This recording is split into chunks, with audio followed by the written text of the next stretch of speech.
Hello friends, मैं मिथिलेश कुमार आपका स्वागत करता हूं। तो हम लोग स्टडी कर रहे हैं इलेक्ट्रिकल एंड इलेक्ट्रॉनिक्स मेजरमेंट। तो इससे जस्ट पहले हम लोगों ने डिस्कस किया था हाफ वेव रेक्टिफायर, ठीक है, AC voltmeter using half wave rectifier. और देन हम लोगों ने देखा था कि कैसे हाफ वेव रेक्टिफायर का यूज करके हम लोग आपका जो एसी वोल्टेज को मेजर कर रहे हैं with the help of AC volt meter. तो देन उसी तरीके से जो हमारा अगला टॉपिक है वो है आपका AC voltmeter using full wave rectifier. बस डिफरेंस यही है कि वहां पे अपन हाफ वेव रेक्टिफायर यूज कर रहे थे और यहाँ पे अपन क्या करेंगे, फुल वेव मतलब ब्रिज रेक्टिफायर।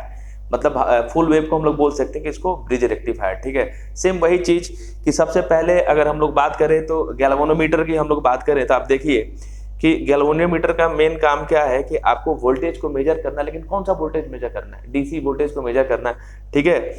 और इसी के सीरीज में अगर हम लोग कोई रेजिस्टेंस कनेक्ट कर देते हैं तो जस्ट वर्क एज ए आपका डीसी वोल्ट मीटर, ठीक है। बट अपना लिमिटेशन यही है कि ये जो इस तरीके का जो वोल्ट मीटर है ना, ओनली डीसी वोल्टेज को मेजर कर रहा है, ठीक है। अब अपने को क्या करना है कि एसी वोल्टेज को मेजर करना है। तो एसी वोल्टेज को मेजर करने के लिए हम लोग सिंपली उसमें क्या करें, मॉडिफिकेशन कर रहे हैं। और हम लोग क्या कर रहे हैं कि इस वोल्ट मीटर के साथ में हम लोग क्या कर रहे हैं कि एक ब्रिज रेक्टिफायर यूज कर रहे हैं, या इसको बोल सकते हैं ब्रिज या फुल वेव रेक्टिफायर यूज कर रहे हैं। और इसका यूज करके हम लोग क्या करेंगे कि with the help of AC volt, मतलब कि एसी वोल्ट मीटर जैसा ट्रीट करेगा, अपन एसी वोल्टेज को मेजर करेंगे, ठीक है। तो फुल वेव रेक्टिफायर में आप देखिए यहाँ पे 4 डायोड यूज हुआ है, D1, D2, D3 and D4, ठीक है। तो इस तरीके से यहाँ पे ब्रिज रेक्टिफायर हम लोगों ने लगा दिया, ठीक है। और रेक्टिफायर का मेन काम क्या है, एसी को डीसी में चेंज करना। और हमेशा आपको ध्यान में रखना है कि जो आपका डायोड है ओनली वर्क किस कंडीशन में वर्क करेगा, ओनली फॉरवर्ड बाइस के केस में वर्क करेगा, रिवर्स बाइस के केस में वर्क नहीं करेगा। कि अभी हम लोगों ने डिस्कस किया था कि इनके आइडियल कंडीशन में क्या होता है कि जो डायोड है, ठीक है, फॉरवर्ड बाइट के केस में उसकी वैल्यू क्या होगी, रेजिस्टेंस को वहां पे 0 होती है, ठीक है। और आपके रिवर्स बाइस के केस में उसकी वैल्यू होगी इनफाइनाइट। तो जैसे ही उसकी वैल्यू इनफाइनाइट का मतलब क्या होगा, उसे कोई करंट फ्लो नहीं होगा। जब कोई करंट फ्लो नहीं होगा तो just like open as a आपका कैसे वर्क करेगा, ओपन सर्किट का वर्क करेगा। और अपने को पता है कि ओपन सर्किट में कोई भी करंट फ्लो नहीं होगा, ठीक है। तो देन अपने को क्या करना है, एक यहाँ से एक ऑब्जेक्टिव क्वेश्चन सॉल्व होता है। अगर कोई आपसे पूछता है कि जो आपका डायोड है किस केस में वर्क करता है, फॉरवर्ड बाइस या रिवर्स बाइस में, तो हमेशा जो डायोड है वो फॉरवर्ड बाइस के केस में वर्क करता है, ठीक है। फॉरवर्ड बाइस के केस में क्या होगा कि करंट फ्लो होगा, रिवर्स बाइस के केस में क्या होगा कि आपका करंट फ्लो नहीं होगा। और उसी का अपने को यूज करना है यहाँ पे, और उसी का यूज करके हम लोग क्या करेंगे, इस सर्किट को क्या करेंगे, सॉल्व करेंगे। क्लियर।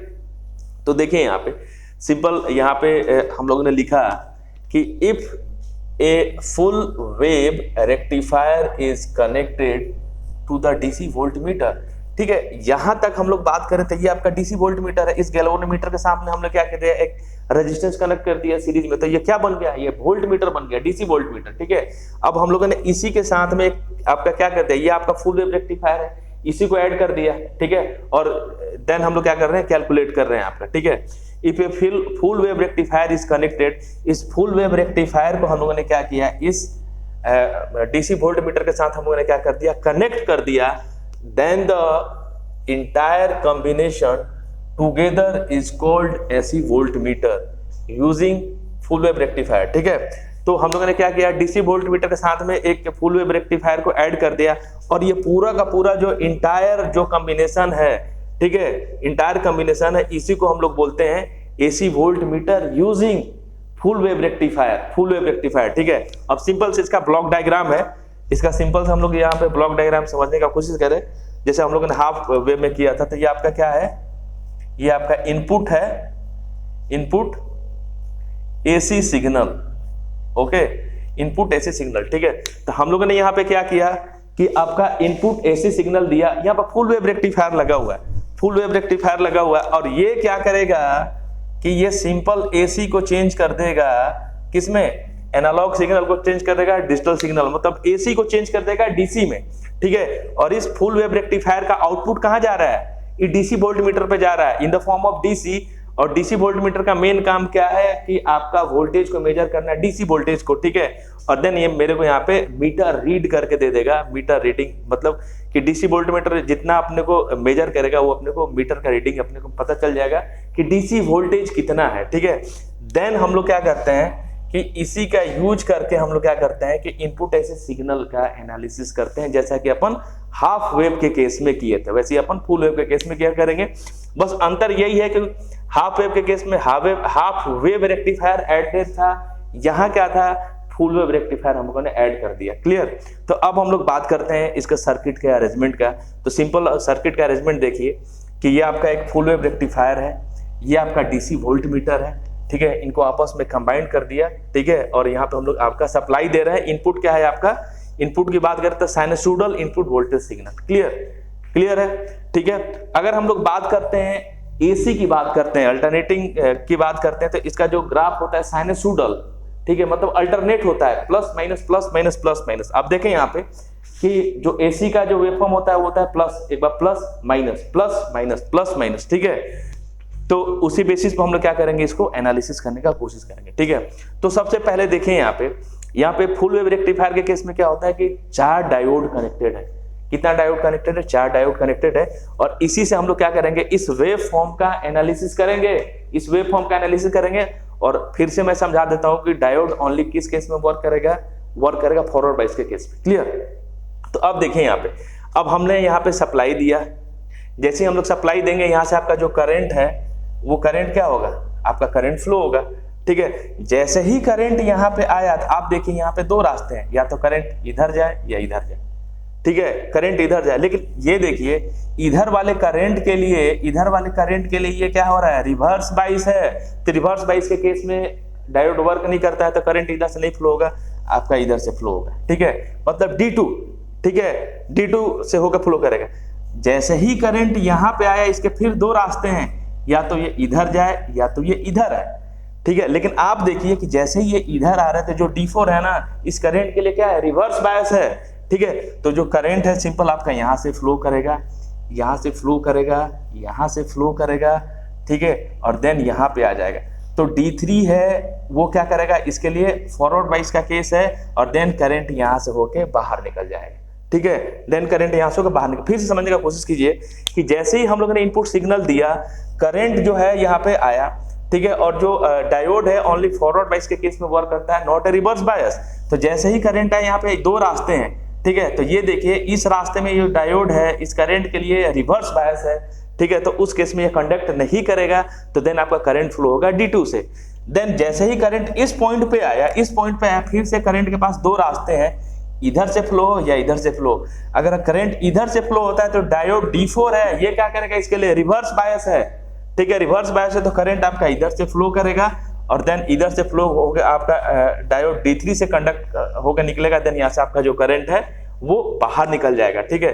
तो आप देखिए उस केस में ये आपका क्या है, 0 पाई एंड 2 पाई, ठीक है, कि मतलब आपका जब पॉजिटिव साइकिल के केस में क्या हो रहा था कि आपका diode D2 and diode D3 conduct कर रहा था, ठीक है, और उस केस में आपका D1 और D4 है, दोनों रिवर्स बायस जैसा एक्ट कर रहा था, मतलब वो कंडक्ट नहीं करेगा। अब हम लोग क्या करते हैं, सिनेरियो चेंज करते हैं, ठीक है। अब यहाँ पे ये माइनस हो गया और ये प्लस हो गया, ठीक है, यहाँ पे ये माइनस हो गया और प्लस हो गया, ठीक है। तो देखिए यहाँ पे अब यहाँ से करंट फ्लो हुआ, ठीक है। तो फिर से इसके पास 2 रास्ते हैं, या तो इधर D3 से होके जाए या D4 से। लेकिन इस केस में क्या होगा कि D3 क्या है, इसके लिए रिवर्स बायस है, और ये क्या है आपका फॉरवर्ड बायस है। तो देन आपका करंट कहां से फ्लो होगा, D4 से फ्लो होगा, ठीक है। फिर से करंट जब यहाँ पे आया, फिर से इसके पास 2 रास्ते हैं, या तो D2 से होकर निकले या इधर से निकले। लेकिन उस केस में D2 क्या है, इसके लिए रिवर्स बायस है, तो जो आपका करंट है इधर से फ्लो करेगा, यहाँ पे आया। जैसे ही इस पॉइंट पे आया, ठीक है, तो जो आपका D1 है, ठीक है, इसके लिए क्या करेगा, मतलब कि फॉरवर्ड बायस की तरह वर्क करेगा, देन करंट यहाँ पे फ्लो हो जाएगा, ठीक है। तो उस केस में क्या होगा, आपका D4 एंड D1 क्या होगा, D1 वर्क करेगा, देन इस तरीके से इसका हमारा वेवफॉर्म कैलकुलेट होगा, ठीक है। अपने को क्या करना है कि बस जो करंट का डायरेक्शन है उसको अपने को क्या करना है, फॉलो करना है, और उस बेसिस पे हम लोग इसको कैलकुलेट कर सकते हैं, ठीक है। तो ये देखिए आप कि जब भी अपना निगेटिव रीजन था उस केस में आपका जो डायोड है वो वर्क नहीं कर रहा था, ओनली पॉजिटिव रीजन के लिए, ओनली फॉरवर्ड वाइज के केस में वर्क कर रहा था। ठीक है, मैंने जिस केस में आपका D2 D3 ये दोनों फॉरवर्ड वाइज थे तो ये वर्क किया, D4 एंड D1 जो थे फॉरवर्ड वाइज थे तो उस केस में इन्होंने ये क्या किया, आपका वर्क किया। ठीक है, देखिए यहाँ पे अब हमको कैलकुलेट करना है कि V इक्वल टू क्या होता है, Vm sin ओमेगा t। ठीक है, या इसी को हम लोग बोलते हैं AC। और आपका Vrms कैलकुलेट करने का फॉर्मूला होता है Vm/√2। ये अपने को अच्छे से पता है, Vm क्या है, मैक्सिमम वैल्यू। ठीक है, तो जहां से Vm की वैल्यू कैलकुलेट हो जाएगी क्या, √2 Vrms, √2 Vrms, या इसी को हम लोग बोल सकते हैं Vm/√2 VAC। ठीक है, VAC। क्लियर। अब हम लोग बात कर रहे हैं, किसकी बात कर रहे हैं, अब हम लोग फुल वेव की बात कर रहे हैं। तो फुल वेव के केस में जो एवरेज वैल्यू है उसको कैलकुलेट करने का फॉर्मूला होता है 2Vm/π। ठीक है, VAC को हम लोग क्या बोलते हैं कि DC वोल्टेज, और Vm की जगह पर हम लोग सिंपल रख देंगे √2 Vrms। ठीक है, √2 Vrms। ठीक है, तो हम लोगों ने क्या किया, Vm की जगह पर सिंपल रख दिया √2 Vrms/π। तो VDC जब हम लोग कैलकुलेट करेंगे तो वो आपका आ गया 2 × 0.45 Vrms, और VDC की वैल्यू आ गई 0.9 VAC। ठीक है, तो देखिए यहाँ पे एक रिलेशन आ गया कि DC voltage equal to 0.9 × AC voltage. Then यहाँ से हम लोग क्या कर सकते हैं कि आपका जो AC वोल्टेज है उसको हम लोग कैलकुलेट कर सकते हैं। ठीक है, तो ये सिंपल सा आपका फंडा था, और इस फंडे का यूज करके हम लोग क्या कर सकते हैं कि आपका जो AC वोल्टेज है उसको हम लोग मेजर कर सकते हैं। इसमें हम लोग देखते हैं कि how to calculate sensitivity. Okay, देखिए आप लोग, इसको हम लोग कंटिन्यू करते हैं। तो यहाँ पे अपने को रिलेशन समझ में आ गया। फुल वेव के केस में आपका जो है VDC इक्वल टू 0.9 VAC। ठीक है, तो देन यहाँ से हम लोग क्या कर सकते हैं कि आपका जो भी आपको कैलकुलेट करना है AC वोल्टेज को, वहाँ हम लोग इजीली कैलकुलेट कर सकते हैं। तो अपना इंपॉर्टेंट मुद्दा ये है कि अपने को यहाँ पे रिलेशन कैलकुलेट करना है, और ये सर्किट डायग्राम रटने की जरूरत नहीं है। ठीक है, रटने की जरूरत इसलिए नहीं है कि सिंपल से आप गैल्वेनोमीटर लो, उसके सीरीज में एक रेजिस्टेंस कनेक्ट करके वोल्ट मीटर बना दिए। क्लियर। वोल्ट मीटर बना के हम लोगों ने क्या किया, एक ब्रिज ले लिया फुल वेव। ठीक है, जिसमें फुल वेव का मतलब होता है 4 डायोड यूज होता है। तो इस तरीके से हमारा ये कॉम्बिनेशन बन गया कि DC voltmeter using full wave. ठीक है, तो रटने की बिल्कुल जरूरत नहीं है। क्लियर। और देन यहाँ से हम लोग यहाँ पे ये रिलेशन को कैलकुलेट कर सकते हैं। ठीक है, अब देखें यहाँ पे, अब सिंपल सा थोड़ा सा और मैं आपको डीप में लेके चल रहा हूँ। अगर आप जेई लेवल का, कंपटीशन लेवल का अगर तैयारी करते हो तो एग्जाम्स में वहां पे जब आप पढ़ने जाओगे तो ऑलरेडी ये सारी चीजें आपकी आएगी, तो इजीली आप जो ऑब्जेक्टिव क्वेश्चन उसको सॉल्व कर पाओगे। इसलिए ये मैं कुछ एक्स्ट्रा पॉइंट बता रहा हूँ, इसको आप लोग नोट डाउन करें। ठीक है, तो देखिए कि हम लोग इस सर्किट में अगर केवीएल लगाते हैं, ठीक है, केवीएल का मतलब क्या आता है, किरचॉफ वोल्टेज लॉ। ठीक है, मतलब किरचॉफ का दो नियम था, एक तो करंट के लिए था, दूसरा वोल्टेज के लिए था। तो यहाँ पे हम लोग लगाएंगे क्योंकि हम लोग यहाँ पे वोल्टेज को मेजर कर रहे हैं, किरचॉफ वोल्टेज लॉ। ठीक है, तो देन यहाँ पे देखिए कि आपका जो करंट है, यहाँ पे एक एसी करंट फ्लो हो रहा है सर्किट में। ठीक है, और जो आपका रेजिस्टेंस है RSE और RM एक दूसरे के सीरीज में कनेक्टेड है। तो यहाँ पे एक रिलेशन आएगा, जब आप सर्किट थ्योरी पढ़े होंगे तो देन वहां पे आपको ज्यादा समझ में आया होगा। ठीक है, तो यहाँ एक रिलेशन आ गया IAC RS + RM = VAC। अगर यहाँ से हम लोग AC करंट की वैल्यू को कैलकुलेट करें तो ये आपका VAC, और ये जो मल्टीप्लाई में है यहाँ पे डिवाइड में चला जाएगा। तो यहाँ पे एक सिंपल रिलेशन चला आ गया, AC current = AC voltage upon में RS + RM। RS क्या है, सीरीज रेजिस्टेंस, RM क्या है, internal resistance of galvanometer. Clear. उसी तरीके से यहाँ पे एक रिलेशन आ गया कि डीसी करंट अगर कैलकुलेट करना हो तो सेम आ जाएगा। यहाँ पे AC वोल्टेज की जगह पे आपका DC वोल्टेज आ जाएगा, अपॉन में ये जो रेजिस्टेंस है आपस में कनेक्टेड है वो क्या हो जाएंगे, डिवाइड में आ जाएंगे। क्लियर है यहाँ पे। अब देखिए, अब यहाँ पे हम लोग थोड़ा सा मतलब यहाँ पे देखते हैं कि इस वाले रिलेशन से हम लोग कुछ नया इंप्लीमेंट करते हैं, कुछ मॉडिफिकेशन करते हैं। ठीक है, तो IDC = VDC अपॉन में RS + RM। और यहाँ पे देखिए कि VDC = कितना है, 0.9 VAC। तो हम लोग VDC की जगह पे हम लोग इस वैल्यू को लिख सकते हैं कि VDC किसके बराबर है, 0.9 VAC। ठीक है, तो हम लोगों ने यहाँ पे सिंपल VDC की जगह पर लिख दिया 0.9 VAC और डिवाइड में कर दिया RS + RM। ठीक है, RS + RM। तो यहाँ पे आ गया IDC = 0.9, और ये देखिए ये VAC RS + RM ये किसके बराबर है, ये किसके बराबर है, ये इसके बराबर है। इसको देखने का कोशिश कीजिए कि IDC = 0.9 VAC अपॉन में RS + RM, और ये जो पूरा टर्म्स है यहाँ पे मैंने लिख दिया ये किसके बराबर है, IAC के बराबर है। तो देन हम लोग लिख सकते हैं कि DC current equals to 0.9 AC current. यहाँ पर हमारा सिंपल रिलेशन आ गया, अगर आपके एग्जाम्स में पूछता है तो हम लोग इजीली कैलकुलेट कर सकते हैं। क्लियर। अब हम लोग इसका सेंसिटिविटी कैलकुलेट करते हैं। तो सेंसिटिविटी का मतलब ये होता है कि reverse of inverse of full scale deflection current, मतलब फुल स्केल डिफ्लेक्शन करंट को अगर हम लोग रिवर्स कर देते हैं तो हमारा सेंसिटिविटी कैलकुलेट हो जाता है। ठीक है, तो कुछ नहीं करना है। ये देखिए यहाँ पर जो एसी करंट है इधर मल्टीप्लाई में है, जब इक्वस टू के इधर आएगा तो क्या हो जाएगा, डिवाइड में हो जाएगा। तो ये जैसे ही इधर आ गया आपका क्या होगा, डिवाइड में आ गया, जिसको हम लोग बोलते हैं कि full scale deflection current, AC current. ठीक है, और ये डीसी जो इधर मल्टीप्लाई में है इधर जाते ही क्या हो जाएगा, डिवाइड में आ जाएगा। ठीक है, तो ये आपका हो गया कि full scale DC deflection current. ठीक है, और इसी को तो बोलते हैं सेंसिटिविटी, इसी को बोलते हैं हम लोग सेंसिटिविटी।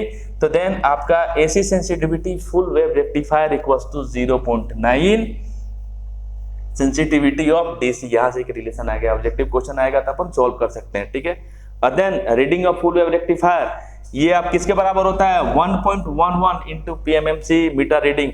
यहां से तो अपने को पीएमएमसी रीडिंग मतलब यहां से तो अपने को डीसी वोल्टेज मिल ही गया, इसमें 1.11 हम जब 1.11 हम लोग मल्टीप्लाई कर देंगे तो अपने को मिल जाएगा reading of full wave rectifier.